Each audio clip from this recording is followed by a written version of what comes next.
Hello students, welcome to government commerce college M Com final EAFM paper third भारतीय banking प्रणाली Indian banking system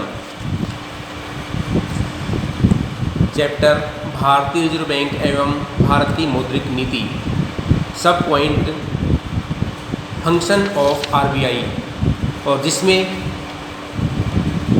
हमारा topic वर्तमान में बैंकों के कार्य रिजर्व बैंक के कार्य में सबसे छोटा पॉइंट चल रहा है सरकार का बैंकर एजेंट तथा सलाहकार।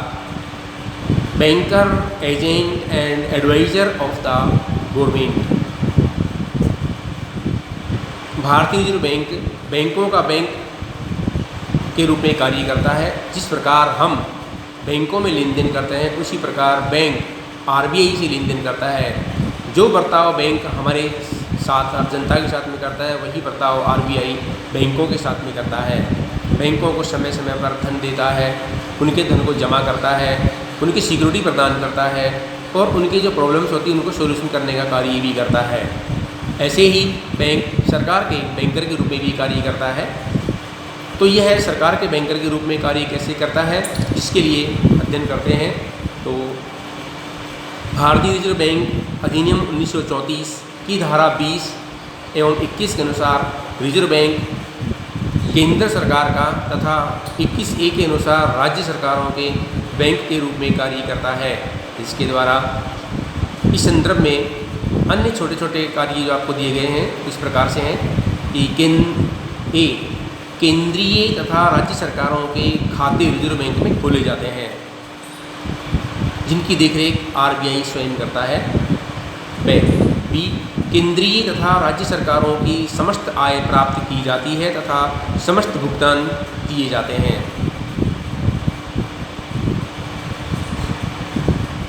C विनिमय हस्तांतरण तथा अन्य सामान्य बैंकिंग कार्य भी इसी के द्वारा किए जाते हैं।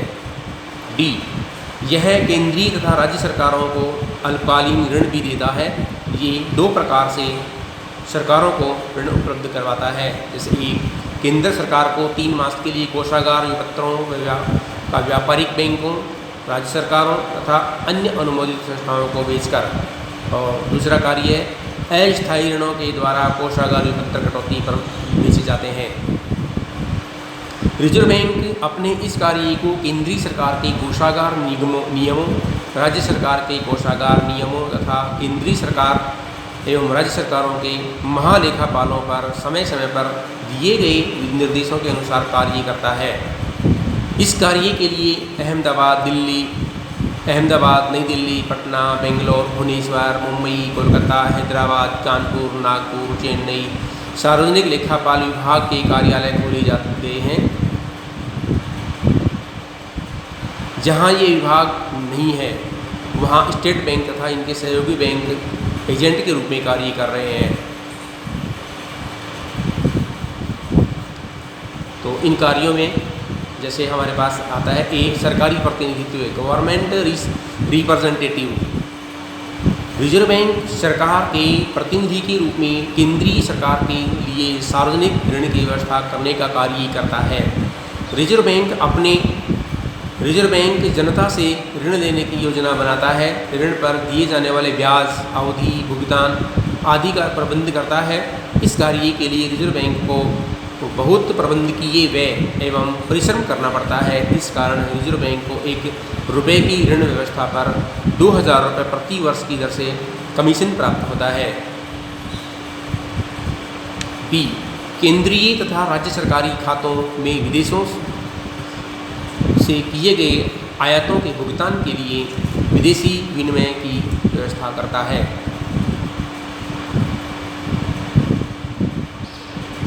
C गवर्नमेंट सरकारी सलाहकार, गवर्नमेंट एडवाइजर। रिजर्व बैंक सरकार को मौद्रिक, वित्तीय, आर्थिक योजना आदि के संबंध में सलाह देता है। अंतर्राष्ट्रीय वित्त से संबंधित विषयों पर सलाह देता है।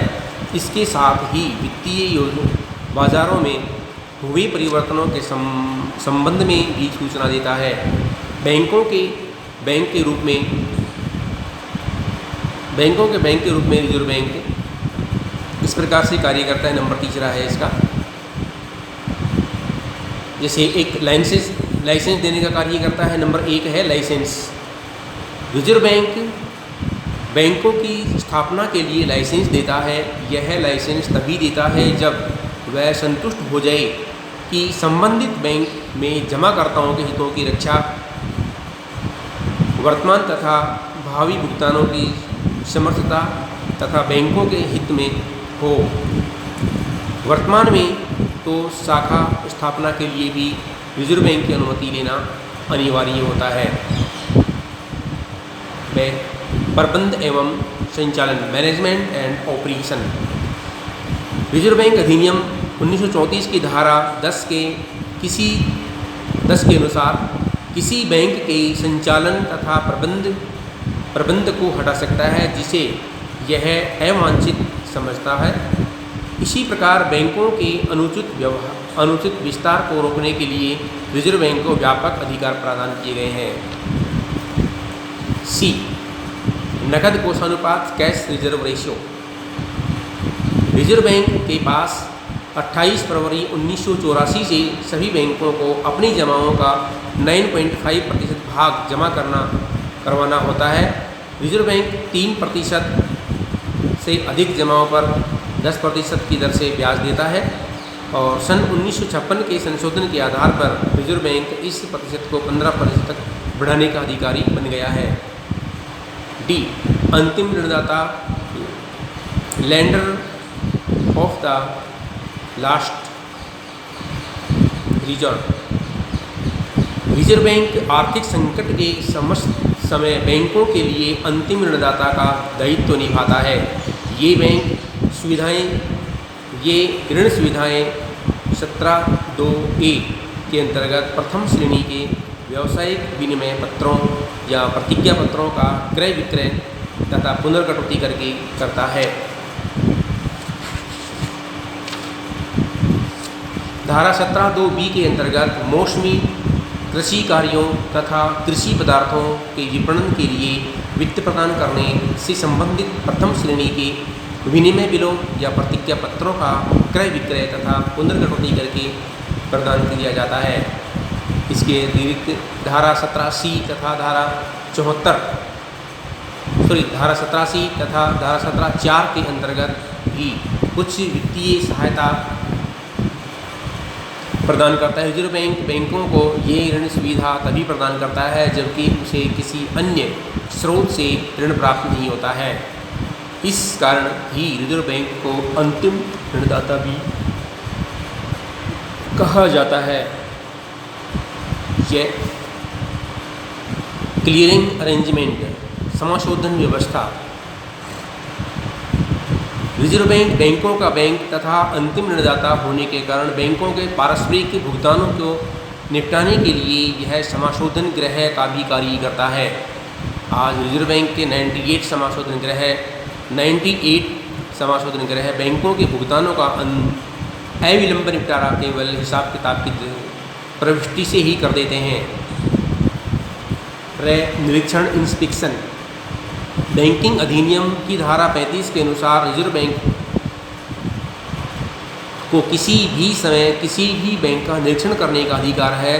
वह अनियमितताओं को दूर करने का आदेश देता है। अगर निरीक्षण के समय ऐसा महसूस हो कि बैंक की स्थिति सुधरने लायक नहीं है तो उसके समापन की कार्यवाही की जाती है। इस प्रकार रिजर्व बैंक बैंकों का जन्मदाता ही नहीं वरन जबकि उनका समापन करने वाला भी होता है।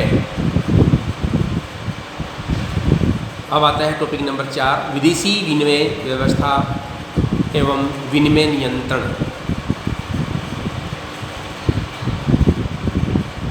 Managing foreign exchange and exchange control. Reserve bank का एक महत्वपूर्ण कार्य मुद्रा के आंतरिक तथा बाह्य मूल्य बनाए रखना है। आंतरिक मूल्यों में स्थिरता लाने के लिए बैंक मौद्रिक नियमन करता है तथा रुपये की विनिमय दर को स्थिर बनाए रखने के लिए विनिमय नियंत्रण की व्यवस्था करता है। इस उद्देश्य को पूरा करने के लिए रिजर्व बैंक विभिन्न राष्ट्रों की मुद्राओं का कोष रखता है। नंबर 2, सभी व्यक्तियों एवं संस्थाओं को विदेशी मुद्रा के रूप में प्राप्त होने वाली समस्त आय रिजर्व बैंक में जमा करवानी होती है तथा विदेशी मुद्रा के सभी भुगतान रिजर्व बैंक की अनुमति से किए जाते हैं। नंबर 3, निर्धारित दरों पर विदेशी विनिमय का क्रय विक्रय रिजर्व बैंक करता है। इस कार्य के लिए रिजर्व बैंक ने कुछ अन्य बैंकों को प्रतिनिधि नियुक्त कर रखा है।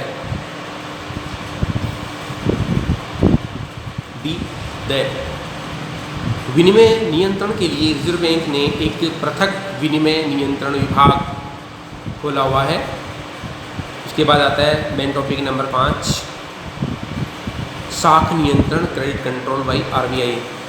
रिजर्व बैंक साख नियंत्रण का कार्य गुणात्मक साख नियंत्रण तथा मात्रात्मक साख नियंत्रण के आधार पर करता है। और साख नियंत्रण का कार्य जो है अभी आपको इससे पहले वाले चैप्टर में पूरी तरह से बताया गया है कि गुणात्मक साख नियंत्रण और मात्रात्मक साख नियंत्रण किस प्रकार से करता है। छठा कार्य है आर्थिक सांख्यिकी का एकत्रीकरण एवं प्रकाशन, collection and publication of economic statics. Reserve bank मुद्रा साख, बैंकिंग साख, वित्त, कृषि, औद्योगिक उत्पादन आदि आर्थिक विषयों के आंकड़े एकत्रित कर उनका विश्लेषण करता है तथा उनके विश्लेषण से समझ से प्राप्त निष्कर्षों को अपने विभिन्न प्रतिवेदनों में प्रकाशित करता है। वर्तमान में रिजर्व बैंक द्वारा प्रकाशित प्रतिवेदनों जैसे इस प्रकार से हैं। रिजर्व बैंक का साप्ताहिक विवरण, अनुसूचित बैंकों की सघनित स्थिति का साप्ताहिक विवरण, reserve bank of India bulletin मासिक, रिजर्व बैंक की मासिक रिपोर्ट, भारत में बैंकिंग की प्रवृत्ति एवं प्रगति संबंधी रिपोर्ट, करेंसी तथा फाइनेंस की रिपोर्ट वार्षिक, statistical tables relating to bankers in India, basic statical return. इनके अलावा समय समय पर विशेष प्रकाशन भी प्रकाशित किए जाते हैं। नंबर 7, रिजर्व बैंक तथा कृषि साख, reserve bank and agriculture credit.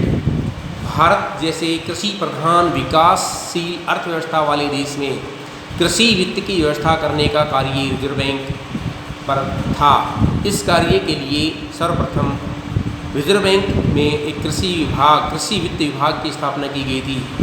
इसके पश्चात अतिरिक्त भारतीय ग्रामीण साख सर्वेक्षण समिति की सिफारिश पर सन 1955 में रिजर्व बैंक अधिनियम में संशोधन कर साख के लिए 2 विशेष कोषों की स्थापना की गई, जो इस प्रकार से राष्ट्रीय कृषि साख दीर्घकालीन कोष तथा राष्ट्रीय कृषि साख स्थायित्व कोष।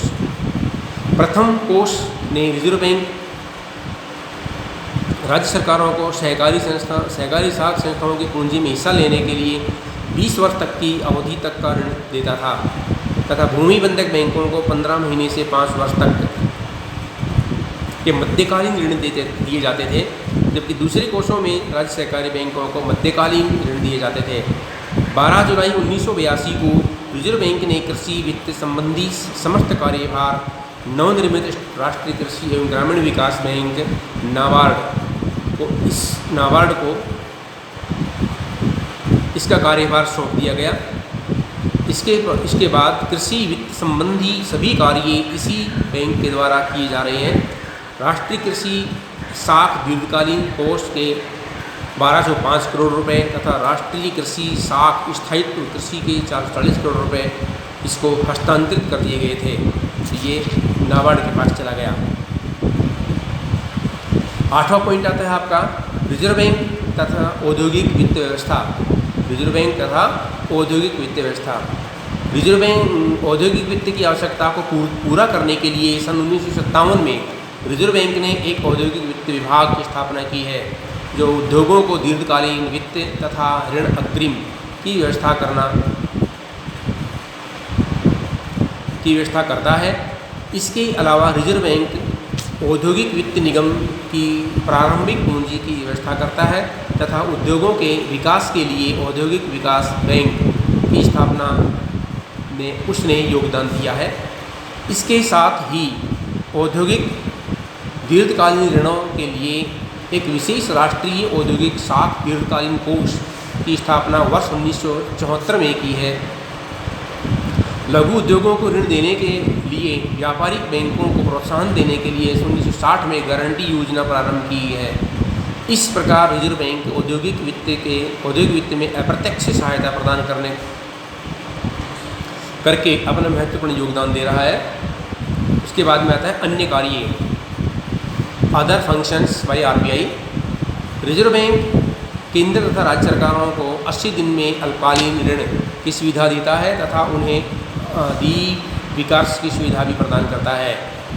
नंबर 2, बहुमूल्य धातुओं का क्रय विक्रय करने का कार्य करता है तथा जैसे सोना चांदी आदि। रिजर्व बैंक बिना ब्याज के केंद्रीय एवं राज्य सरकारों